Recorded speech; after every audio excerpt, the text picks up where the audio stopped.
Tests don't guess, we all know that. We want you to test better. Vald Dynamo is a dynamometer specifically designed for MSK healthcare. It isn't a repurposed crane gauge or an inaccurate grip measure. Push, pull, grip, and more. Plus, if that wasn't enough, its app for recording and storing the data is brilliant. valdhealth.com/dynamo for the only measurement device you will need in clinic.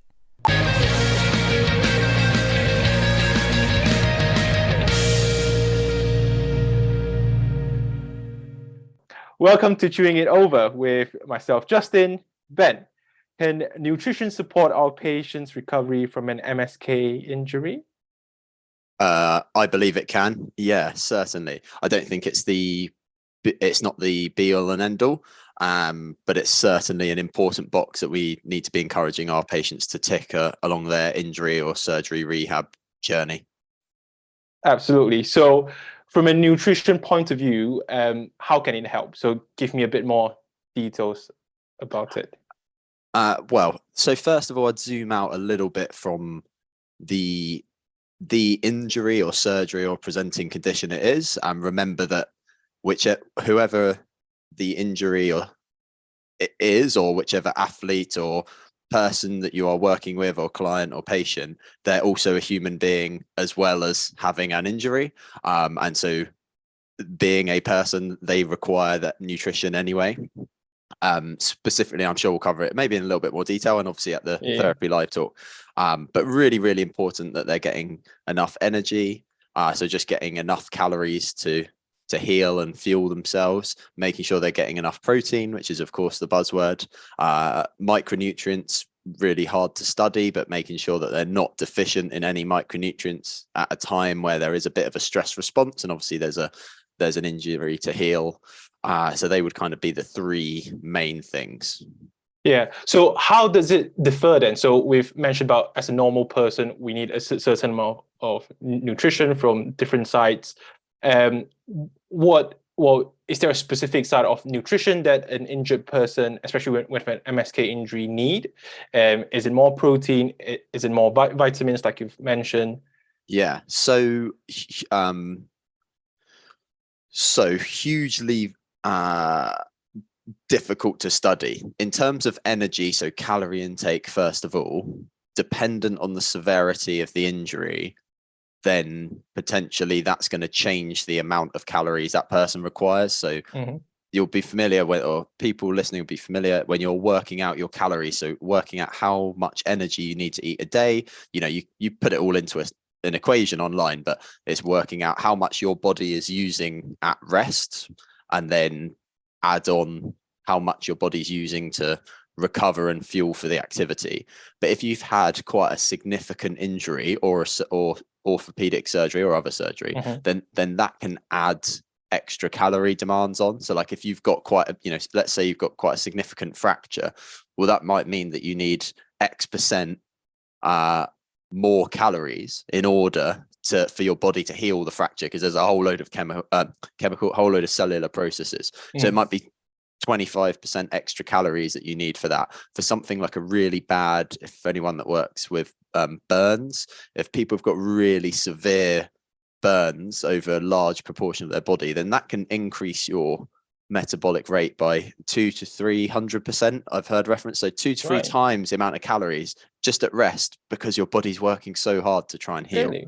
Yeah. And so of course those people that have got that severe burns are hopefully in an acute hospital where they would be having dietetic support. So that it may be outside our realm, but those little things, post a total knee replacement, ACL, surgery such as that, your body's geared up. It needs a lot of energy to heal from that. So that's kind of like the first thing that is most important.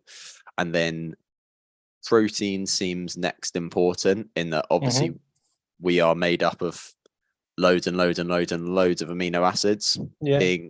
Not having enough of them at a time where your body's needing them to recover means that your body might try and take amino acids from somewhere else, so from your lean muscle stores, to fuel that recovery, which obviously then as physios is going to slow rehab when we're progressing further on. Micronutrients are, I mean, when the level of evidence is really low, like really small studies, but kind of a nice summary at the moment. It kind of points to making sure vitamin C really, really key. Vitamin D, being deficient in vitamin D, definitely seems to have some adverse effects on injury recovery, or potentially with predicting injury risk if you're lower in vitamin D. So they would be the key ones to make sure, basically just making sure you're not deficient in any of them. Yeah. I wanted to touch on protein for a bit because, you know, like I said, it's a buzzword. You know, everyone's talking about protein. From what I know, obviously, and feel free to correct me on that. Like a normal human being, is it encouraged to take, I think, between 0.8 to 1 gram per your body weight in kilos? And does that change if you have like an MSK injury, let's say an ACL, for example? Yeah. So yes. So the British guidelines actually 0.75. In the US it's 0.8. There's different guidelines that vary. That number is kind of set to be okay for 97.5% of the population. That's how they work it out. And so if you then say ACL, as you mentioned, that time you would probably need more, and we would be looking more towards 1.4-ish grams per kilogram body weight. I do sometimes think maybe that's a tad high. It's very high. Probably, I would probably say 1.2 to 1.6 as a range.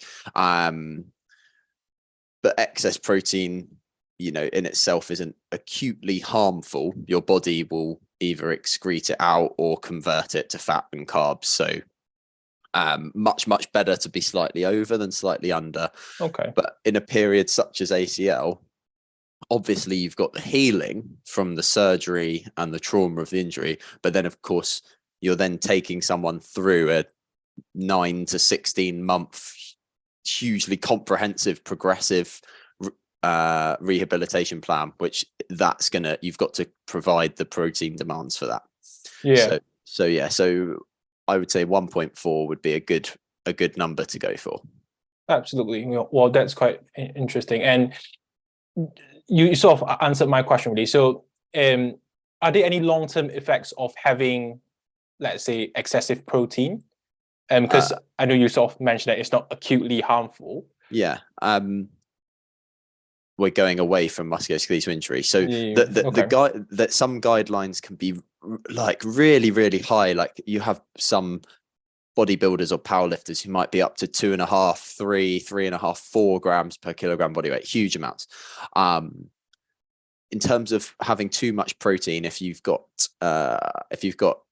any form of damage to your kidneys, that's not so good because it's the kidneys that will have to filter out the nitrogen. But in essence, excess protein your body will deal with. So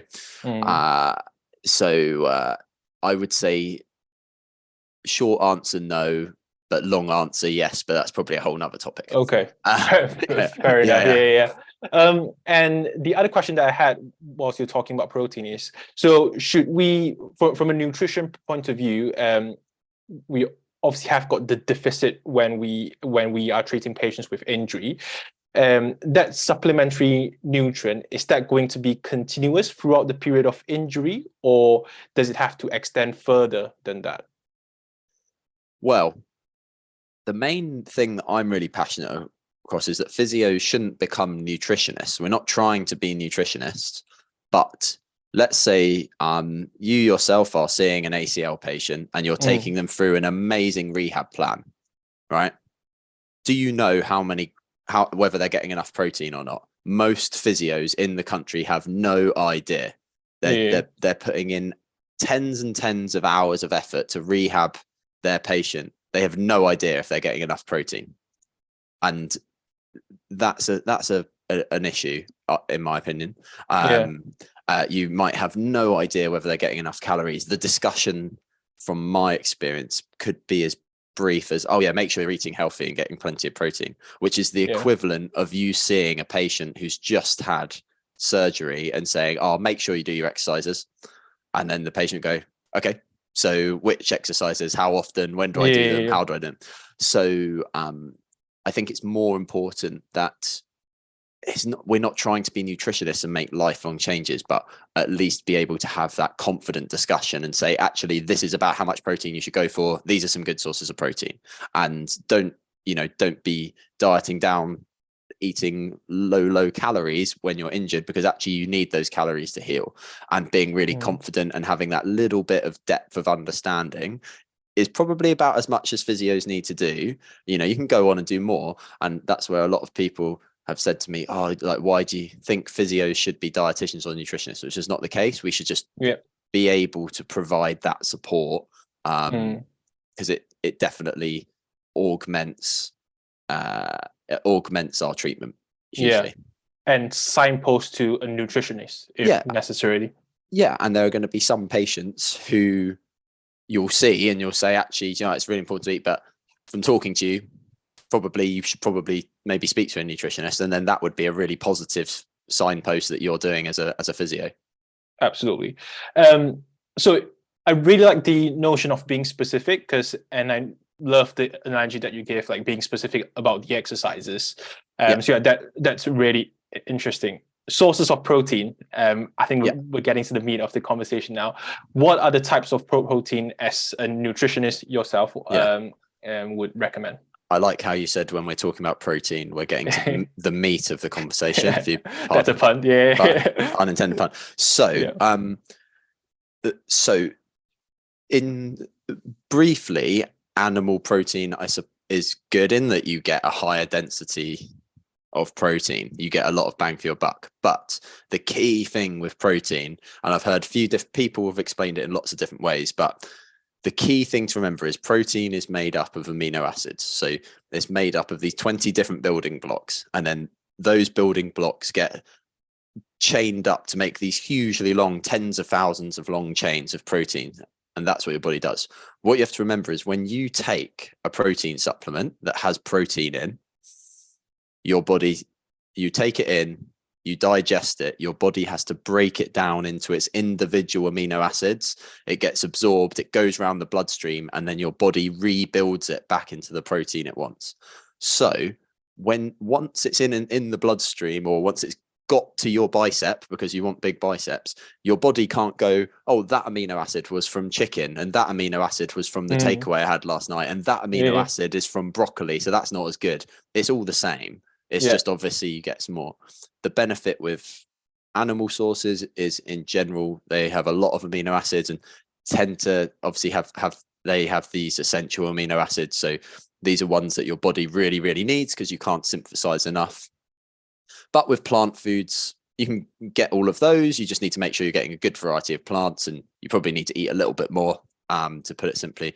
But there is no form of protein that is better. There's some of the amino acids seem to be quite important for so leucine, for example, for promoting muscle growth. But as long as you're getting a good variety of high protein foods in your diet, that's going to be good enough. So animal sources, anything that's animal source, nuts and seeds, fantastic.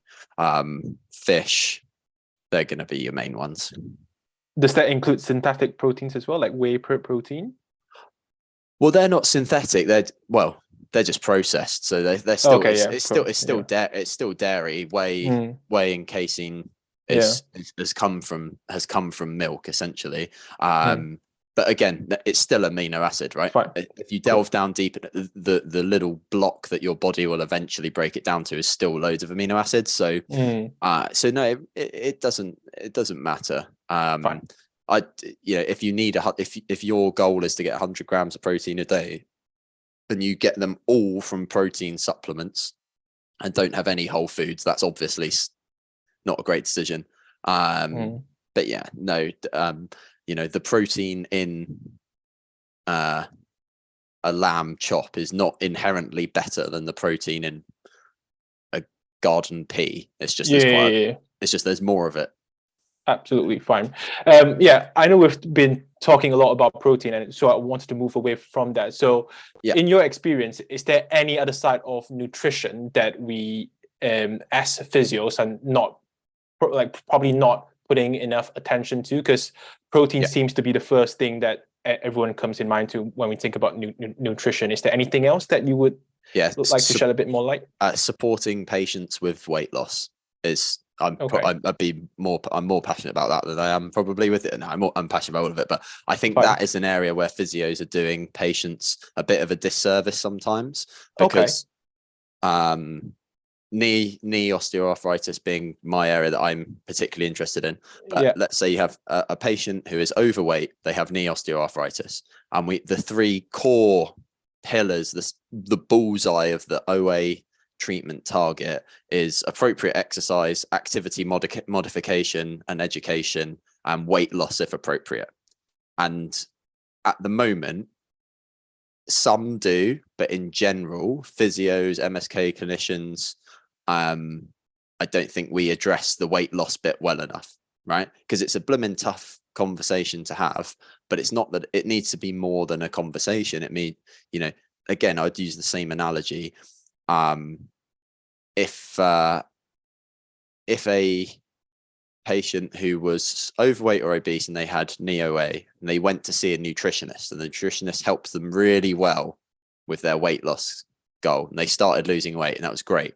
And then the patient said, "Oh, do you reckon there's some exercises or anything like that I could do to help?" And the nutritionist went, "Yep, exercises are really important, and that's going to really help." That is the exact same as what physios do, flipped round the other way with the exercise and the weight loss bit for their patients. They either don't mention it, or or in general, I'm generalizing here, obviously there'll be people with different don't do enough support. So I'm really passionate that if we, again, shouldn't be dietitians, shouldn't be nutritionists, but if we can actually support patients do that, and that might just be really, really confident referring on, know exactly where to refer on, have some kind of resource that you could say, look, I'm the physio, but this is an important part. Here's a resource to help you support you with that. And if there's anything else I can do, you let me know.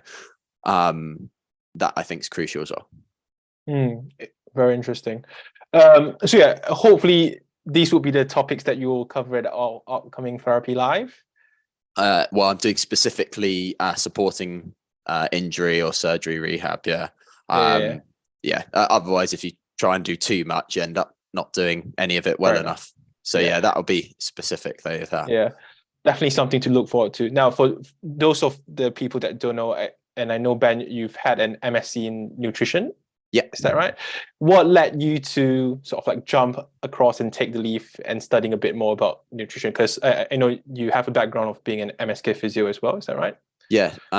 So when I was doing my undergrad in physio, at the time I was doing junior bodybuilding competitions. So I was very interested in nutrition for myself. And then, there was a number of occasions, but particularly like being on placement and running a post-op knee class, and there was a kid who's done there, and his mum saying, you've done really well, so we'll stop at McDonald's on the way home. And you think, that's, if you were in if I was, and I had worked previously as a personal trainer, and I just thought, there's a real disparity here where we're seeing in the gym, I was seeing my clients and we were aiming to build strength, build athleticism, build power, speed, stamina. And we all knew that the nutrition was part of the cornerstone of achieving those goals.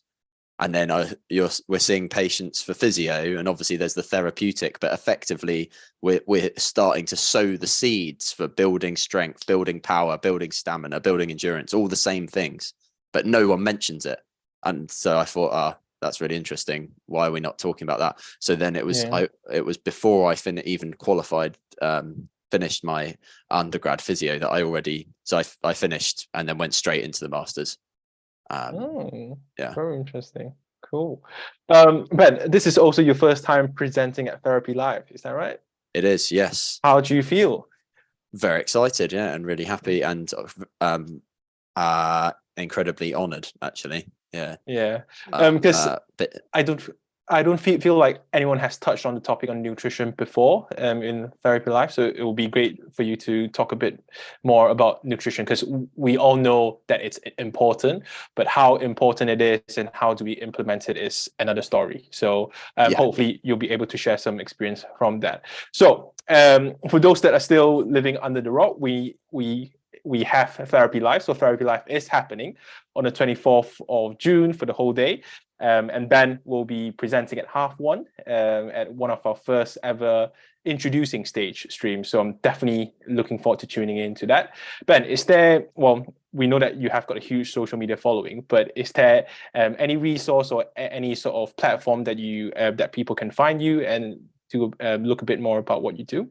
Yeah, only Instagram, which is at Physio Nutrition, which is my hugely unimaginative mash of physio nutrition into word. PHYSIUTRITION that's mine. Perfect. And for those that haven't got your tickets, the link will be associated with the video, and definitely buy your tickets for early access. And we'll see you then at Therapy Live. Thanks so much, Justin.